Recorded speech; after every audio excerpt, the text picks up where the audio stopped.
Hey folks, thanks for joining us today at the church in question down in Elkins, West Virginia.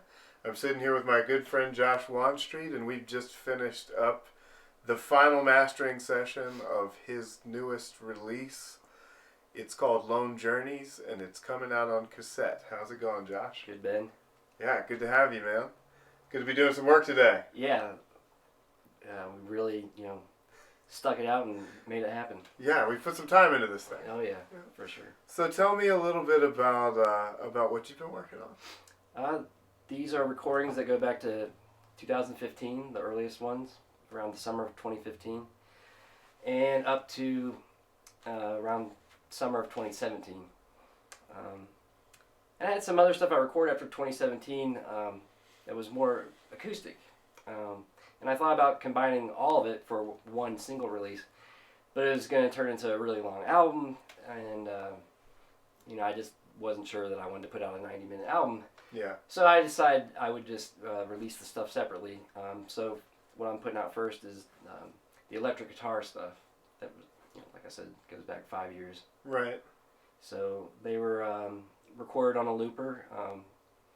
I got into using a looper about 6 or 7 years ago as a way, just to add layers to whatever you're coming up with when you're, trying to write, rather than going into the computer and multi-tracking like I'd done before on, in the past, which is fine, it's great, but it's just much easier just to plug your guitar in and be able to put the looper on and just see what you can come up with. And you're using the looper a lot like a digital audio workstation rather than a looper. You're doing Right. kind of long form. Right, instead of like a short phrase that just repeats over and over, which is kind of common. Yeah. I just use it, record from the beginning of something to the end, and it's not necessarily intended to be, cycled through or whatever. Right. You're not building up to a climax like loop. Nothing against that. It's just that's not your style. So what do you like in a guitar tone? Like, what are some things that you've been trying to hit on this record? I think it's important to have a good, clean tone as your bass, and then build off of that. Because if you don't have a decent tone for the get-go, it's like you're just trying to disguise something that's... So I think it's important to try and first have a really good tone. And I had a Vox AC-15 at the time. I go through amps and gear a lot, so it's really just a means to an end. I don't get hung up on I can only make this happen if I had this certain piece of gear. Particular thing. Right. So yeah. I like playing around with different gear. So I had an AC-15 around that time as my amp. I like tube amps. I just like the dynamics you can get from them. Yeah. I don't like the cost of replacing tubes, but you got to pay to play. Yeah, definitely. But anyways, and then, for the recordings here, I had the files on loop, but, I made it clear to you, I said, I want to record these through amplifiers so we can, get an amp sound. I wanted to capture that rather than, we could have just went straight into the board. But Right. So we did that, using your Orange and that big custom. Yeah, custom 15. Really yeah. Kicked up the bass. Yeah, thanks to my friend Kevin for that one. That was a donation. Yeah, so we got a really nice fat guitar sound, I thought. Yeah. We put the amps in stereo in the room with the custom up the middle for the bass track. And we used the room sound also. So several room mics, different positions. And when I'm working, I really like to have the live feel of what it was like to be in the room with the performance, which in this case was throwing on what Josh had come up with at home and kind of just kicking back and listening. We tuned the amps in, we got everything all set up, we came up with the sound we both liked, and then we just got to enjoy it, which was fun. I'd never done a record like that, but I really enjoyed it. And then we took those sounds of the reamped sound, so we went out into the amps, back into the machine, and then we took that and mixed it with the room sound, so you do have some of the sound of the chapel in there. And we mixed that all down and we have digital files. We're going to do a CD, and we're also doing a cassette, which has confused a lot of my good friends that I've explained this project to. Everybody wants to know, why on earth are you going to do a cassette release? Well, they've made a comeback, and for our particular situation, we're lucky that you have the capability to duplicate cassettes, and so we're taking advantage of that. And that's it's a small batch. There's going to be 50 cassettes initially released, and the whole idea was small batch, do it ourselves, do as much of the whole project as we can ourselves. Which is pretty much everything, right, at this point. So we lucked out, and a good friend, Nathan Sams, has given us an Otari cassette duplicating rig, and I'll have some pictures of that. And Sarah Brown, that you might remember from the earlier video about the Tabernacle CD release, made us a similar jig system where there's a stamp with the logo that we can set the name and then stamp into the jig so we know the cassette's in the right place. And I'll put some pictures of that or video of that also. But because we have some supportive and creative friends, we're able to take the music from beginning to end on the cassette. We've done everything in-house. Yeah. You're going to have the artwork printed, but the artist is local. Emily Prentice, she's doing the artwork for it. It's really cool. And so everything's pretty much local. Yeah. Yeah, I'm amazed. Like, it's kind of been a dream of mine to have something tangible from the bottom up, and I've never done anything quite like this. It reminds me of, I'll be 45 in a couple days, so I grew up a skateboarder into punk rock music and stuff in the late 80s, early 90s, and back then it was do-it-yourself, man. Like, if you had a band, you didn't necessarily go to an actual studio and record. You just put on a tape recorder maybe and record to your band on a jam box and just give that to your friends and stuff. I love that, and I love having like the precious, tangible item. Yeah, that is the artwork. Cassette, that's one thing I miss with the streaming is like you don't get the whole package. Streaming's great. Don't get me wrong, but I still like I want to hold the art in my hand and have the project in my hand. And this will be truly, buying a piece of something that we've made. You know? Every one of these we're stamping by hand. The whole works. And they're all going to be a little different. You've ordered different colors. Right. The ink's going to hit in different ways each time. We don't have a machine doing any of that. Right. So it is truly a handcrafted Well, we live in a little relic of the past 5 years of your life. And in a world where, mass production usually rules the day, it's still fun to be able to, take control of the process ourselves. Yeah. Yeah, I really like that.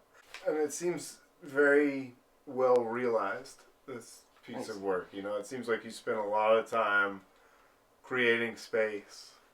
I've been, working on this sound, honestly, it goes back. So I was in a thrash band in high school, Screaming Amoebas. Mm-hmm. Shortly after high school, we broke up. I moved around a lot.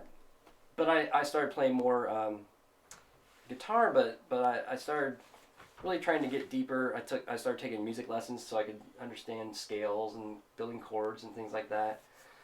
And so my style changed. I mean, I just kind of got bored just playing heavy stuff with bar chords. Mm-hmm. I wanted to expand. And so, I've got some solo home recordings that go back to 1993. That's stuff basically like this. It's kind of, I think it's important when you have a project or a vision of what you're doing to realize what you want it to be, and not what it's not going to be. I mean, I love all kinds of music, but I have to realize, okay, I'm definitely not going to put out, like something that sounds like jazz or something that sounds like Tuareg music. Right. It's all those influences have to be filtered to produce, And are you saying that that's a part of your creative process or a part of your editing process? creative process. Yeah, you're thinking about that when you sit down to play. You're thinking about the end game. Well, I'm thinking like, does this have the sound that all of this should share? Like, yeah, you know. that's cool. I can't do that at all. Mine, it has to be in editing. Like, mine is just like I sit down, I make something, who knows what's going to come out. And these go in this pile, and these go in this pile, and like, who knows if any of it I'll ever do anything with. Well, you know, and pretty much my approach to writing stuff is I'll just be playing around, and I might like something or I might not. But if I like it, I'll give it a chance. And if, like I said, if it seems like it has sound that I want to go for, yeah, then I'll use it and work on it. Yeah. But I'd like to do some other stuff that's even different from this. But this project, it has its parameters, I guess you could say. Like, yeah, these pieces fit together in this way. Specific sound. So you have some interesting ideas about like recorded music and live music that you've talked to me about before that I think connects to this. Can you talk a little bit about, like, I know you're thinking about performing some of this stuff, yeah, but will it be just like what people hear on the cassette? No, I mean, you'll recognize it, but I think it's good to have the freedom to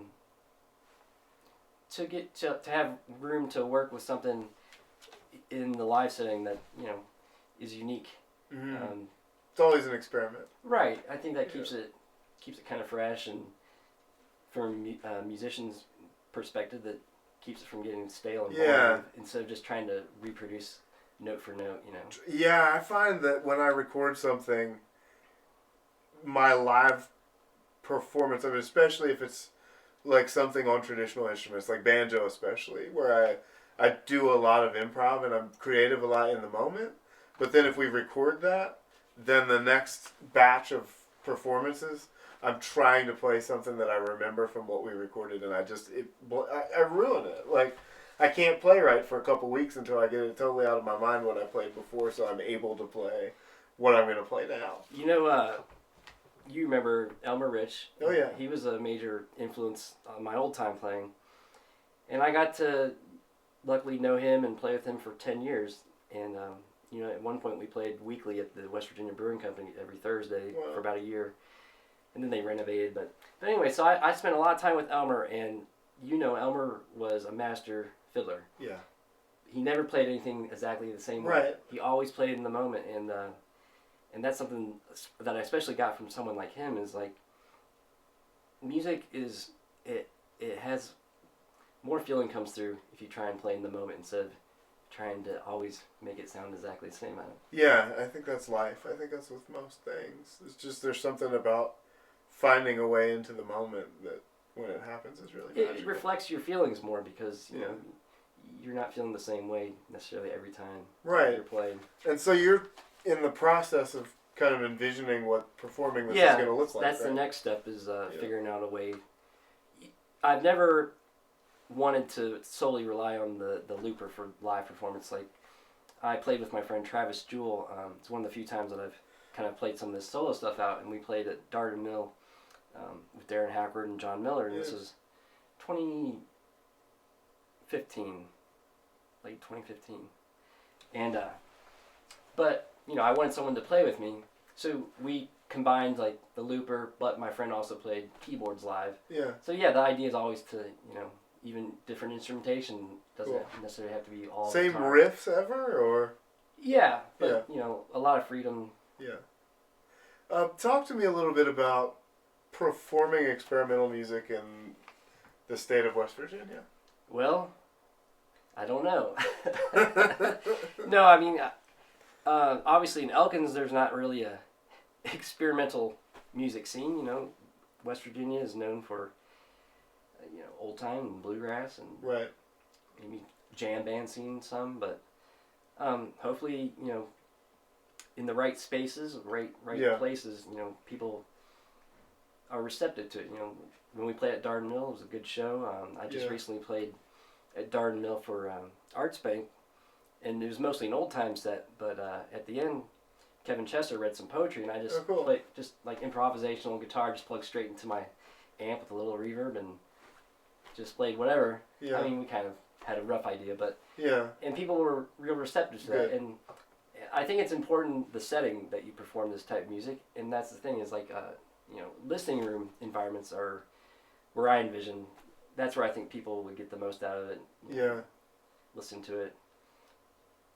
Yeah, I find, and we haven't really talked about this together, so I have no idea what you think, but to me there's something sacred about some of this that we're trying to do that's really different than, playing in a bluegrass band at a brewery or something like that. It's not that it's precious, but it's just a whole different side of your mind, and this may lead us into our conversation about the differences between traditional music and creative music. I don't even know the right way to say it, experimental music.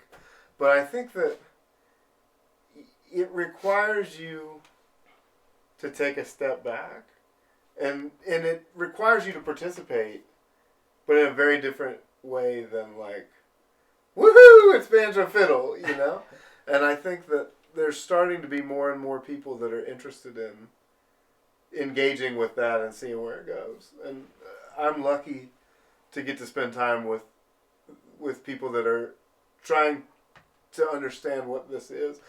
And I feel like it's something that always is happening, like we could talk about influences and things from the past forever, but it just seems like there's a new energy around instrumental, ambient, creative, experimental music, whatever you want to call it.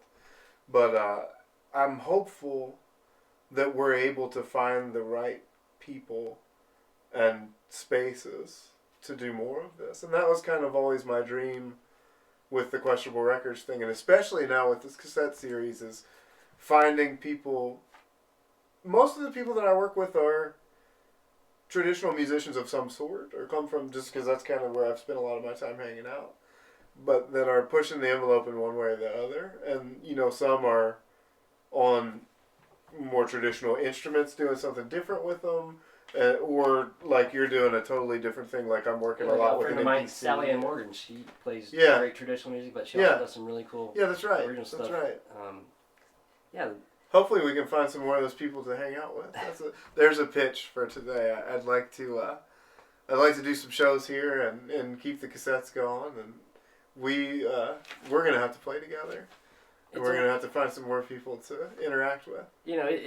We're making it up as we go, kind of. We're not using a playbook, especially being in West Virginia, like you said. It's not a place where you associate people doing really experimental guitar stuff or whatever music, and so we're just doing it and having fun, and that's the most important thing. And that's what it's all about. And trying to do as much of it as we can ourselves with the production even.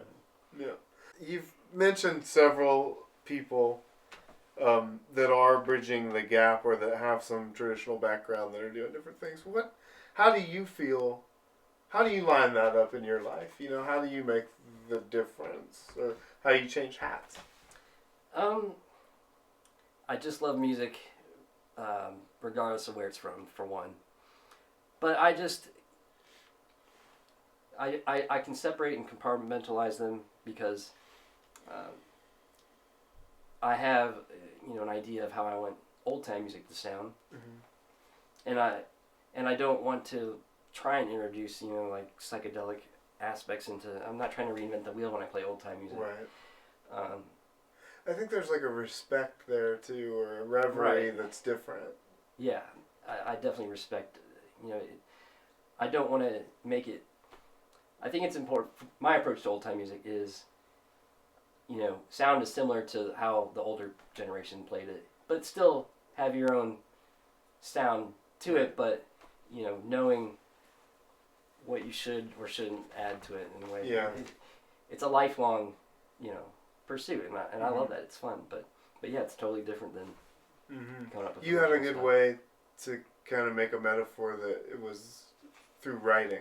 Yeah, writers that some do fiction and nonfiction. So I kind of look at it as like with old time music and traditional music, that's nonfiction for me, and where the original stuff, where I can just do whatever, and yeah, that'd be closer to fiction. Oh, that's cool. Sci-fi.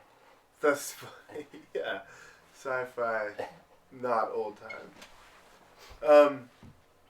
Do you find any similarities between the two styles? Yes. One would be the repetitiveness. Mm-hmm. And that's something you find in all traditional music, regardless of where it's from, is this repetitiveness, and that repetitiveness kind of what makes you want to contemplate more. It kind of makes you sit back and you have time to, because you're not having to follow different changes constantly. So there's just something very primitive about like hypnotic. repeating, repetitive stuff of drones. Yeah, it's very similar to tradition with that. In some ways, yeah. In some ways, yeah. So one microscopic piece of the tradition that is like that. Yeah, I use minimal changes, and that could maybe. And is it like a trance thing that you're? Yeah, repetitive music is type of stuff that when it's done well, will put you in a trance. Like all kinds of great traditional music from all over the world. That it's almost like that's what its purpose was. And you've had some experience with different music. Yeah, I was in the Air Force from '97 till 2003, and for 4 of those years, '99 through 2003, I was in Turkey, Incirlik, Turkey. And I was lucky. I got exposed to stuff I'd never even heard of, and then even some more specific sounds, like different groups of Muslims even have their own traditional sound, or like Alevi, our group, and they're known for having their bards, who play a saz and sing. It's a tradition that's particular to Alevi, and so I got exposed to some really cool stuff. One of my favorite Turkish musicians is a guy named Erkan Nur, and even got to see him. He played at this bar in Adana, which is, I think it's the 3rd or 4th largest city, a couple million people. But it was close to the base, and that's where we used to go and spend time down there. And he played at this bar with Ismail H. Demircioglu, who's a longtime guy that he's collaborated with. They're both incredible. They play saz, and both incredible singers. And they combine traditional stuff, but Erkan Nur is a guy also, he does electric guitar stuff. He does like some jazz stuff. He's done soundtracks. Wow. And people like that I really respect, because they have, one foot in each thing too. And I don't know why some people just, imagine that, musicians often will have more influences than what you realize. Yeah. And I find personally that like having a foundation in the tradition allows me to be more creative when I'm being creative. Having a background to pull from helps me in my explorations of different things. So do they, in that culture, have a spiritual connection to this repetitive sort of music? Is there a... I think that's universal. It's universal, with most traditional folk music, that repetitiveness. Yeah. And it can be kind of mystical, trance-like. That concert that I saw those two at was one of the closest spiritual feelings I've had at a concert. It was just probably less than 100 people at this bar, this Turkish bar. Yeah. It was an Alevi bar, it was called anyways, it was just so intimate. Everybody in the bar was singing. They all knew the words, and it was a great feeling. Wow. Seeing something like that, it really moved me. Tell me just a little bit about the different samples that you used on this record, because it's pretty interesting. Wolf Zendik's on there, and he happened to be a cult leader in Pocahontas County, West Virginia. He passed away several years ago. His wife also. So yeah, I can't remember exactly how I heard about Wolf Zendik. He also had a psychedelic band in the 70s, Nice. which is online. You should check it out. Yeah, I mean, that's new to me today. I'm going to have to look that up. So I sampled him a little bit. There's just some clips of him just kind of riffing off the top of his head about different topics. Yeah. I don't necessarily buy into what he was selling, but interesting piece of history to include. Yeah, just have some kind of weird sounding samples. Then there's J. Krishnamurti. I read his dialogues book a few years back, about 4 or 5 years ago, and that's how I found out about him. A friend of mine gave that book to me.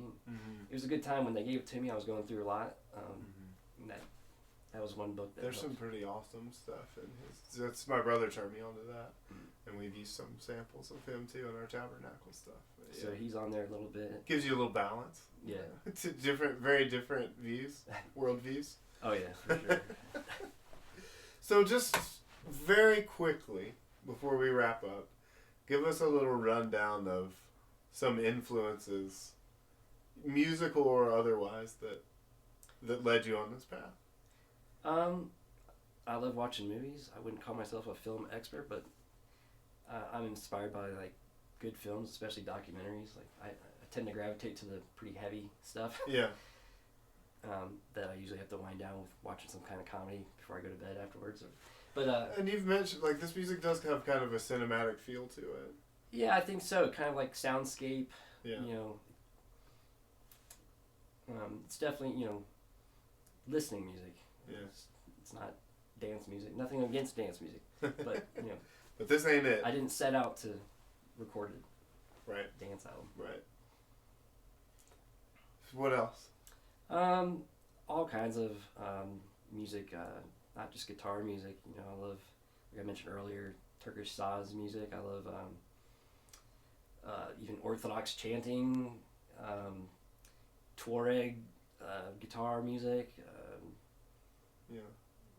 Gypsy jazz. I like all kinds of stuff. You've been pretty into gypsy jazz lately, huh? Django Reinhardt. Yeah.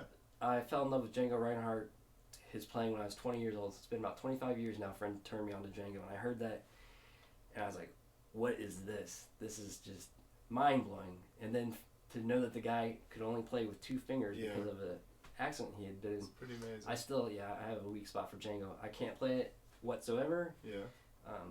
But he's definitely a big influence. Just not just the musicianship, but the feeling that comes through too. In that stuff. Yeah.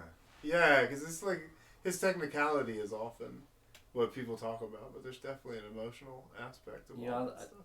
I love old time music. Obviously, I also love classic bluegrass. Man, like Stanley Brothers are probably one of my favorite all time classic bluegrass bands.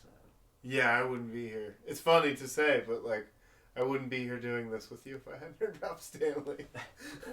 We wouldn't be making. That's right, because we met through old time music. Yeah, definitely, and that was like, other than the people that I grew up around that played, that was one of my very early ways into that sort of music.